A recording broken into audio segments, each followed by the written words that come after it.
இன்றைக்கி நம்மளுடைய எஸ்கே பைக்ஸில் வந்து பார்த்திங்கன்னா என்னென்ன ஒர்க் போயிட்டு இருக்குதுன்றதை பார்த்துடலாம்.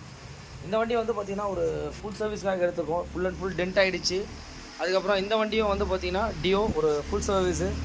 இந்த வண்டி வந்து பார்த்திங்கன்னா ஒரு யூடியூப் கஸ்டமரு இன்ஜின் வந்து பண்ணியிருக்காரு. ஆனாலும் ஸ்பார்க் பிரேக் அடிக்கடி போயிட்டே இருக்குது. அதனால் இந்த வண்டியை இன்றைக்கி ரிசீவ் பண்ணியிருக்கோம். இந்த வண்டி வந்து இன்ஜின் ஒர்க்கை நம்ம இன்ஜின்லாம் பிரிச்சுட்டோம். இந்த வண்டி வந்து பார்த்திங்கன்னா ஃபுல் அண்ட் ஃபுல் இந்த வண்டியும் வந்து பார்த்திங்கன்னா ஒரு பிளாக் ஆகி போகுதுன்னு சொல்லிட்டு ஒரு கம்ப்ளைண்ட். இந்த வண்டியில் ஃபுல் அண்ட் ஃபுல் ஒரு ஆயில் லீக் கம்ப்ளைண்ட்டு. யூனிகானுக்கு ஒரு ஃபுல் சர்வீஸ் பண்ண போகிறோம்.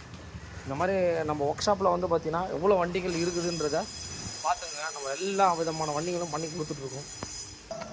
இந்த ஹோண்டா டியோவும் ஒரு யூடியூப் கஸ்டமர் தான், வண்டி பார்த்துருப்பீங்க. இதையும் வந்து நம்ம ஃபுல் சர்வீஸ் பண்ண போகிறோம். Pleasure full service. இந்த மாதிரி எல்லா விதமான வண்டிகளும் நம்ம பண்ணி கொடுத்துட்ருக்கோம். ஒர்க் ஷாப்பில் பாருங்கள் என்னென்ன வண்டிகள் இருக்குதுன்னு சொல்லிட்டு, எவ்வளோ வண்டிகள் பண்ணி கொடுத்துட்ருக்கோன்னு சொல்லி கண்டிப்பாக பாருங்கள். நான் பாருங்கள் ஃபுல் அண்ட் ஃபுல் ஸ்கூட்டர்ஸு எல்லாமே பண்ணிகிட்ருக்கோம். ஓகே.